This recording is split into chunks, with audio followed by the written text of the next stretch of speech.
In July this year, in a small West Sussex village, people woke up one morning to an unfamiliar sight. Their new neighbours, a group of Buddhist monks, on their arms round.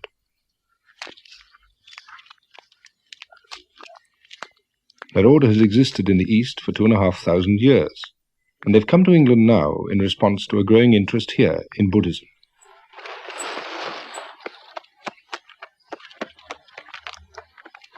They aim to live the simple and disciplined life which the Buddha laid down for the earliest forest monks. There are many Buddhist groups in Britain, but this is the first attempt at such a traditional approach.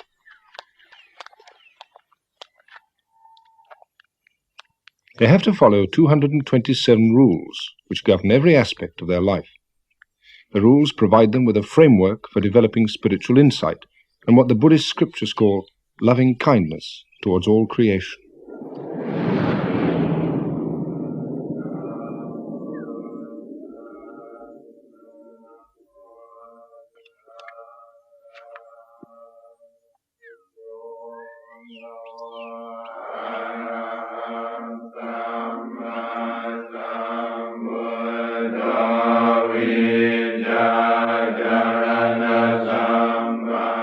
The community consists of about 20 monks, novices and lay followers. Their day has begun at 4 a.m. with meditation followed by chanting in Pali.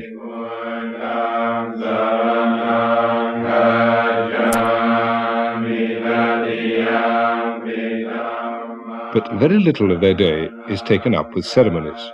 They've just moved into a derelict Victorian house with a 100-acre forest nearby.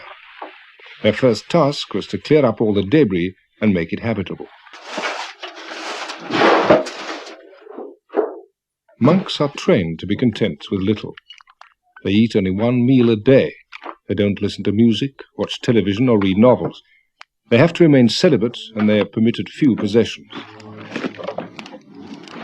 Their aim is to be free of everything which might distract them from their main task, putting into practice the Buddha's teaching about the path to enlightenment. The spiritual head of the order is the Venerable Ajahn Chah. He has come from Thailand for a few weeks to lend his support to the new sanctuary. ในเวลานี้ชาวตะวันตกนี้กำลัง Many people in the West today seem to have much dissatisfaction and unhappiness in their hearts, and they feel they don't have a satisfactory means of dealing with it. The teachings of the Buddha offer the practice of meditation, which is a way of solving problems and overcoming confusion. We've been invited over here because many people want to learn how to put the teaching into practice, with the aim of finding a path through their confusion towards peace and calm.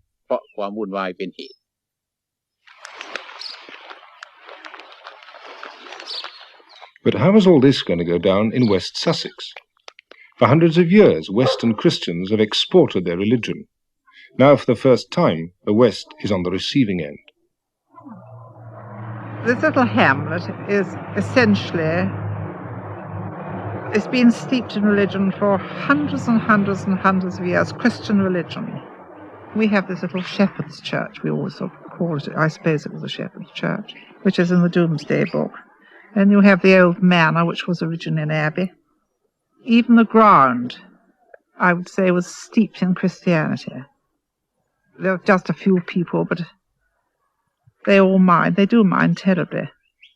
Not that one's anti anything at all, but this is absolutely alien to the locality. It's an intrusion, it's an invasion. They're all coming from outside. One doesn't know whether they're English, where they come from, anything about them. And they're all searching for something. We've got what we want. I mean, we've only got to look out of this wonderful world, and here we've got a God. Always have had a God. Well, we're not at all anti the monks. I mean, in this godless world, anything that has some sort of spiritual content, which we think they have, is better than nothing. I mean, what is there against them, actually? Well, I think their discipline is very high, as far as I understand. I mean, the people I've met are absolutely delightful. I had a fit nearly when I see them come down in the wood. I looked up as I was working, and I, good Lord, what's this coming? but I didn't know they were around, so I got talking to them and found them very friendly. Well, I think it's all right. Presently they keep themselves. They won't do us any harm. But I don't know what they're doing now. They searching for food. Yes, I disapprove of that frightfully. I reckon these people can get their own. That's what I feel. I've been about too long, I think. The hardest point for the monks to get across was why they went on their traditional alms round. Were they just scroungers, or was this a vital part of Buddhist practice? To try to explain this and many other points, soon after they arrived, they held a meeting in the village hall.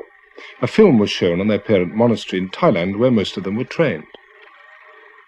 These monks in northeast Thailand are on Bindabat, the daily dawn walk to receive their food offered by the villagers.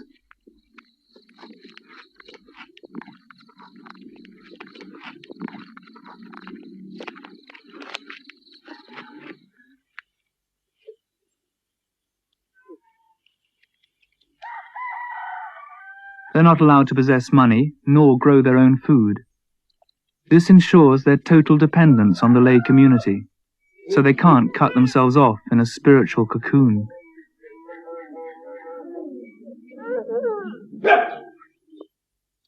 For the laity, Bindabat is a way of paying respect to the discipline of the monks, and also a way of making merit, which many believe brings good fortune in this life and in future rebirths.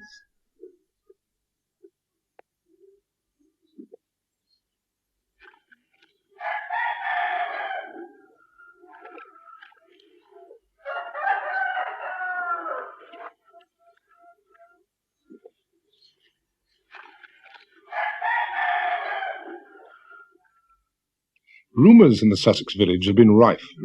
If they weren't the Moonies, then they were communist spies, or the abbot was the king of Thailand in disguise. There were many questions to be answered. The meeting was chaired by the local vicar. Would anybody like to start the ball rolling? I think this is the most remarkable event which this hall has ever seen. And I'm quite prepared to believe that I shall wake up tomorrow and it was all a dream. And my question is, what is the size of the community? How many hangers-on are there? And is it going to grow, or is it going to remain much as it is? The number of cars that are arriving at the weekends. This is what we are worried about. Are we to expect more of them in the future? The only reason people are asking you questions is because you're different. You know, you come here dressed all in your funny gear. All I've got to say is good luck to you. If you can make a go of it and get something for nothing, great. I honestly mean it, you know. Good luck. Thank you, George. Walking through Leicester Square a fortnight ago, I came across what appeared to me to be a sort of Buddhist raver. I don't know who the people concerned were, but they were certainly in saffron habits, rather like your own. They had shaven heads. They were banging cymbals and had really gone completely ecstatic. I think one of the things that we have a fear of here is that these sort of people, who may be a fringe element, I don't know, of your faith, may come down here, and this sort of thing may go on at Chitters. The monks' way of meeting doubts that they were just another weird and possibly dangerous sect was to invite the local people to the sanctuary to take a look for themselves. They explained that their rules forbade them to ask for food, and they didn't expect to be fed by their neighbours, but they were keeping up the tradition of the alms round partly as a way of making contact.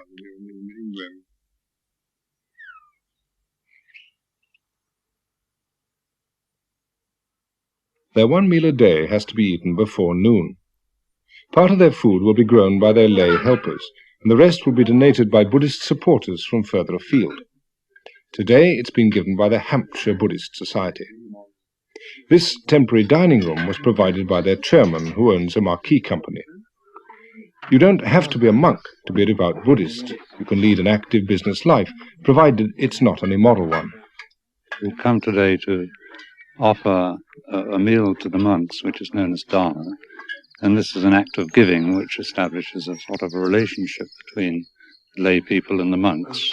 And it's not, as is often thought, a case of just giving something to gain merit, but ideally, or in the perfect way, giving dharma is a case of giving a little bit of oneself, and so it's in keeping with all the basic Buddhist teachings of the dropping one's ego. I've been asked why I'm Buddhist. It's not very easy to answer that because it's a slow process, and I think a gradual confidence grows, but I suppose it comes down really to the fact that I see, well, it's called dukkha in Pali, which is the old Buddhist language. Probably I understand it as dis-ease, imperfection or suffering, and I see this in others, but more importantly in myself. And I'm of confidence that the Buddhist way of practice is a way of doing away with it gradually. But probably more important than a sort of an intellectual motivation is the fact that I meet monks. I think in all cases the ones that I've met have been wonderful examples of the result of the training, the sort of fruition of it, if you like. พวกชาวพุทธทั้งหลายได้มารวมการกระทำบุญในสถานที่นี้ Today all of you Buddhists have had a chance to come. One of the monks' main roles is to teach. The idea is that the lay people provide food for the body and the monks provide food for the mind. The sanctuary is a kind of spiritual powerhouse where people come to be recharged. So as we see all other people, we see other people's children, that we learn to love other people's children in the same way that we would love our own children. Ajahn Chah used to give pep talks of a different kind when he was a US Army captain in Vietnam, where he first encountered Buddhism. I began to practice as a layperson in the Army, and it became quite obvious that if I wanted to continue being a devout lay Buddhist, to practice strictly adhere to the training precepts that are taught and things, that just to wear a military uniform would be against those teachings. I thought if I wanted to do it 100%, that it would be best to become a monk.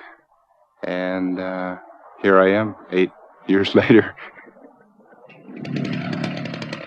Tanaranyabo has been a policeman, a merchant seaman, a TV engineer and a barman, but for the last 3 years a Buddhist monk. The Buddha's teaching was always intended to be flexible, and there's nothing in it which prohibits adapting to new ways, provided they don't contradict the basic principles. I'm not a very high-minded person. In fact, high-mindedness sometimes I find more aggravating than just a basic, down-to-earth approach to life. Honesty is all it's about. Trying to be totally honest about things as they are and about you as you are. Because man needs to know, apart from his job and everything, which is part of his life, men need to know who they are. Who you are and what you are, not what you're doing, what you are, is very important. And monks are concerned more with that. Because, I mean, I myself have done many things, different kinds of jobs. But I didn't know who I was. If a man gets too separated from the world or his environment, he gets ill. I think I've seen that in myself and in other people, a certain kind of alienation, loss of harmony. To have harmony, you need to know yourself. And harmony is the greatest peace and happiness. If you don't have harmony, it doesn't matter what you've got.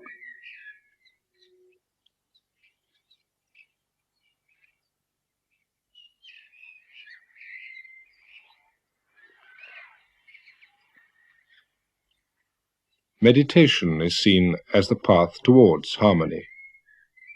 The Buddha taught that the main reason we become unhappy in life is that we fail to recognize that nothing can last forever. So we cling to possessions, our youth, happy feelings, our loved ones, in the vain hope that things will never change, and when they do, we feel thwarted and miserable. The aim of Buddhist practice, meditation combined with moral living, is a very down-to-earth one, to find a way of overcoming unhappiness. The Buddha taught that this can only be achieved when we reach a sense of detachment, a perspective from where we're no longer upset by the ups and downs of life.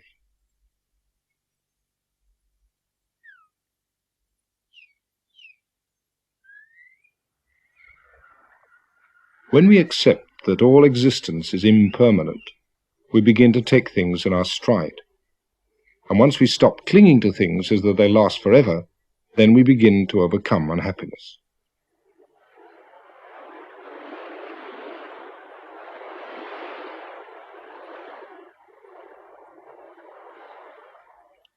So meditation is taught as a way of reaching serenity, and it's one which anybody can systematically follow. The Buddha wasn't a god, but a man who 2,500 years ago found a way of reaching the ultimate serenity, nirvana.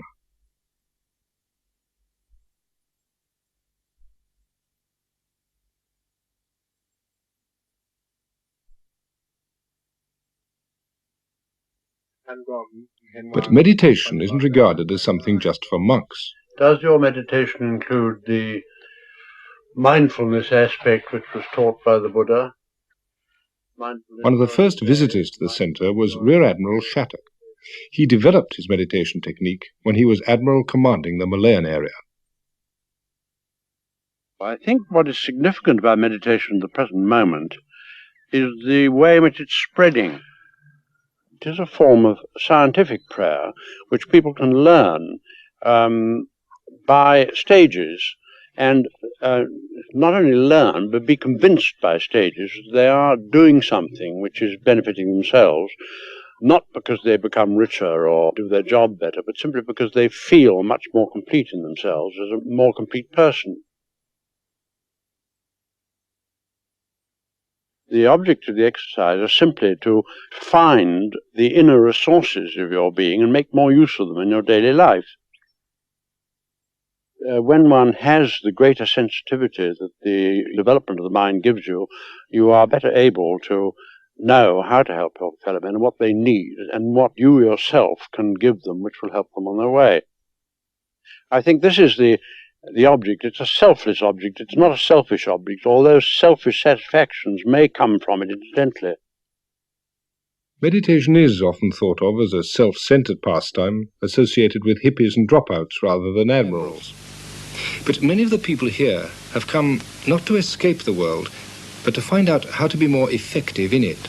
I'm an occupational therapist. I was working in a psychiatric unit with people who had different kinds of emotional disturbance, and I enjoyed the work, but I felt that there was probably a better way to help people, and that really I needed to learn a bit more about life and about myself so that I could begin to have some understanding of the sort of things that were happening to these people.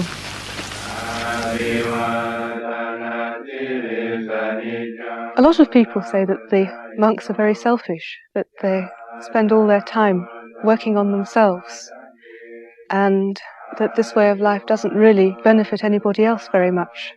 But it's benefited me enormously, because what they're doing is living a teaching, and they're making it work, and showing other people that they can make it work too.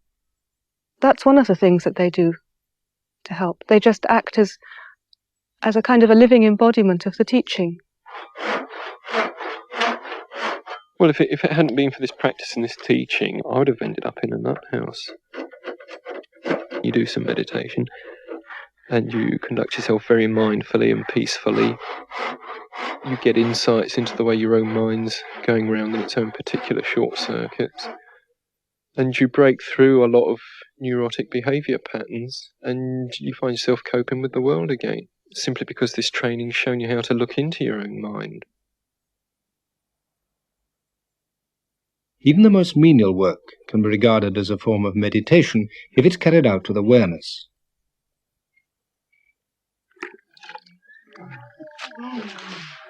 The aim of the training is to make them constantly aware of the present moment. Since monks are forbidden to till the soil, this is done by a novice or layman. One of the community is a former property millionaire who now seeks a different kind of satisfaction. No, not digging. Just the weed. I show you. You see? In charge of the gardens is Walter Stangl. As a German soldier in the last war, he was imprisoned by the Russians in Siberia. For some years, he was a Buddhist monk himself, but most recently he's worked as a head gardener at Kew. Now he's decided to devote the rest of his life to this community. You see, you take it off, put it here in. Yeah. Through Buddhism, I found out more or less or a little bit who I am, and I'm still discovering how little I am. Buddha said, don't believe in me, what I say. Just find out for yourself. Not believing on thinking it's this is or that this way. Stand on your own feet. Be your own explorer, your own discoverer, and see what is on. What's the meaning of life? What's the purpose to be here? Is it just the purpose here to accumulate money, property, houses and cars and all the rest of it? I don't think so. There must be something else. And I feel Buddhism is coming more and more to Europe. We are tired in this saying, believe in me and follow me. Now this Buddhism is coming to waken up people, to find out for themselves what is it.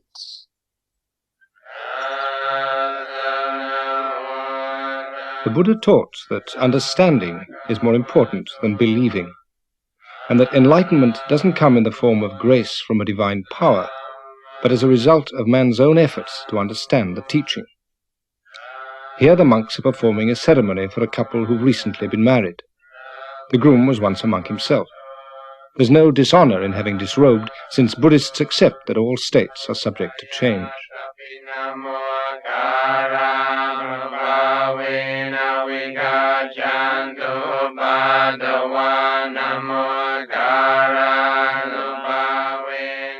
Buddhist ceremonies aren't considered as sacred, merely as a means of focusing the mind, and they don't always have to be conducted with solemnity.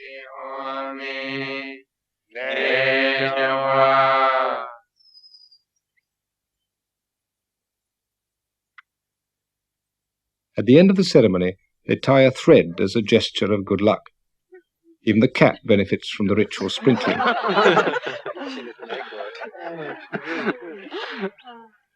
We'll probably get letters from me. Doris. Who'd be a Buddhist cat? Soon after their arrival, the monks were visited by 3 senior members of the Anglican clergy. The local rural dean is Canon Hayman. Could be asked why you come from another culture wearing the particular robes that you do wear into our society, which has a long, rich tradition of spirituality and meditation. When I was asked to come to England, people would say, are you going to wear those robes? They'll only repel people. People will think you're some kind of hippie or freak, and that it will not help Buddhism at all. You should dress for the particular cultural setting you're going to. And then we reflected on this for a while, and we thought, but yet this is only a matter of opinion. It has to be tried first, because symbolically these robes have a tremendous amount of value, and the color, the shaven head, and all these are symbolic of those who leave the home life or the homeless life.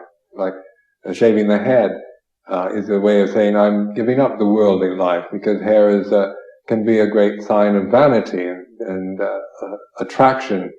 But we're not here to criticize or to fault find with the society, but to show by our own example a way that is possible to live in this society without being caught in the foolishness of it. But not all local Christians were so willing to listen. Pastor Carter is a minister from the Evangelical Church. Jesus said, I am the way, the truth, and the life. No man cometh unto the Father but by me. I am the door. And what's happening?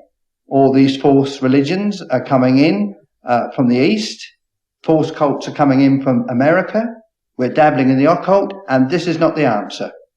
The answer is found in the Lord Jesus Christ. And so come back to your question. I'm sorry, and I'm grieved that England is now turning to all these false religions which are not really the answer. Buddha is dead, but Jesus Christ is alive. It is a great responsibility, but it is a joyful responsibility to go and tell all mankind about the love of the Lord Jesus Christ. Hello. My name is Pastor Carter from the Hazlemere Evangelical Church. How do you do? Now, I come to you from all the Bible-believing Christians in this area, and I've come to tell you the great message that Jesus Christ loves you, and he died for you to save you from your sin, and he's living today. I was only speaking to him this morning. He's a living Lord. He's a living Lord. And I've come to...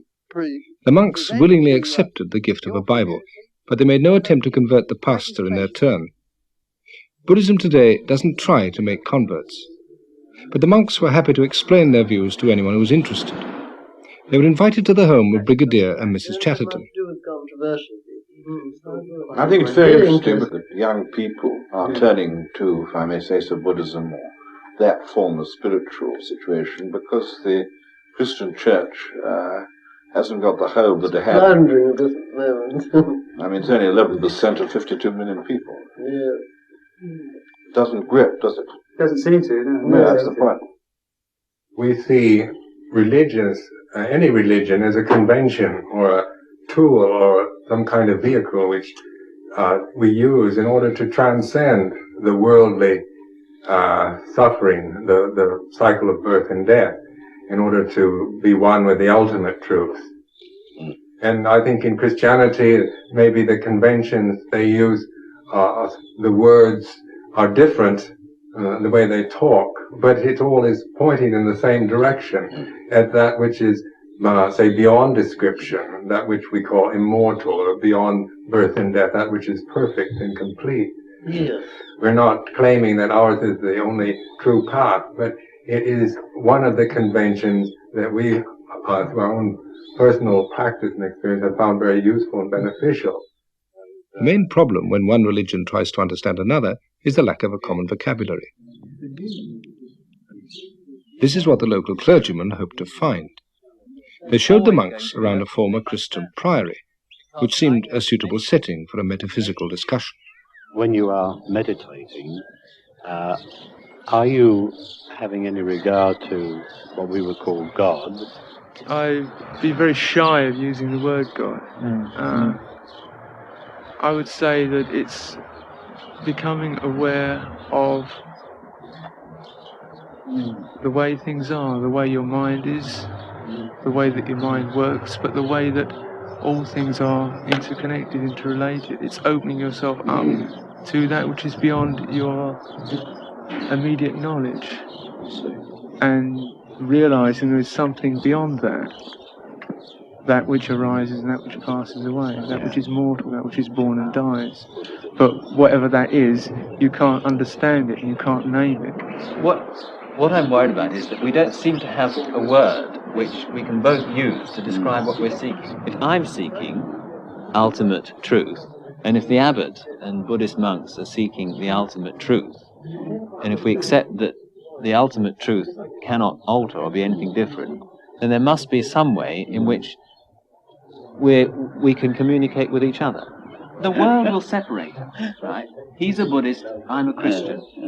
But intrinsically, basically, in what I'm doing, I feel that there is as much between you and me as there is between any other worshipping and sincere and devout Christian. So that I can see it gets anywhere. Local clergymen like the Reverend Christopher Boxley feel they personally can find a meeting point. But for the Church of England as a whole, does the presence of Buddhism in any way pose a threat? It can't be bad if it's something that challenges you. And the presence of Buddhists in rural West Sussex, which is traditionally the sort of heart of the Church of England, the challenge in itself must be something which says, well, what is this tradition? If our tradition is worth anything, the tradition of Christianity, the tradition that many of us have been prepared to die for and all sorts of things, really, what is it saying? The old argument of the Church of England being the Tory party at prayer. I mean, this is something which does put a lot of young people off. We need somehow to say that beyond the dreariness, beyond the formality, beyond everything that you associate with churches and boredom, there is a tradition of seeking the truth. The Buddhists have given us, or by being here, give us the opportunity to look at our own traditions and, I hope, to preserve what is worthwhile in those traditions, but to have the courage also to say about some of them that really they're not worth keeping.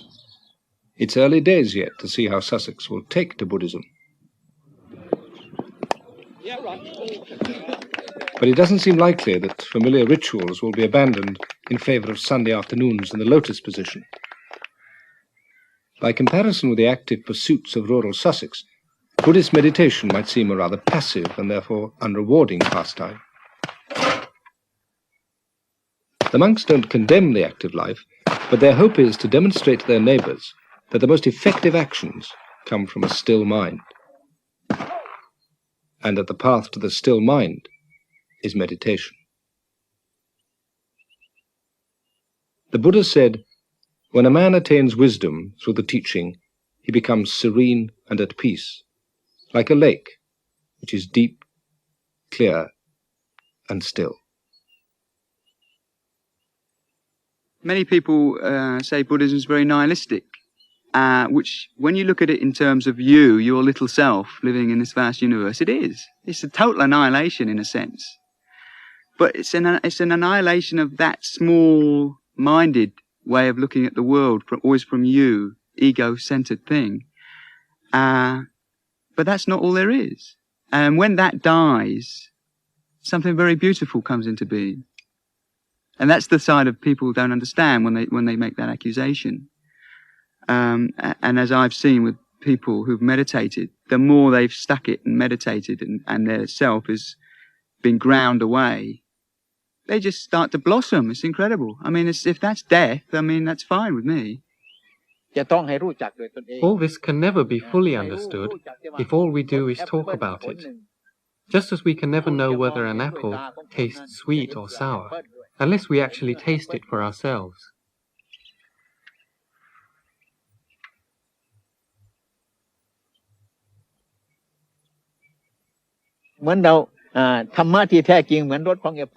The ultimate truth is like the flavor of an apple, which you can't see with the eye or hear with the ear. The only way to experience it is to put the teaching into practice. Once you've tasted it, you'll no longer be in any doubt about its flavor, and you won't have to ask anyone else. The problem will be solved.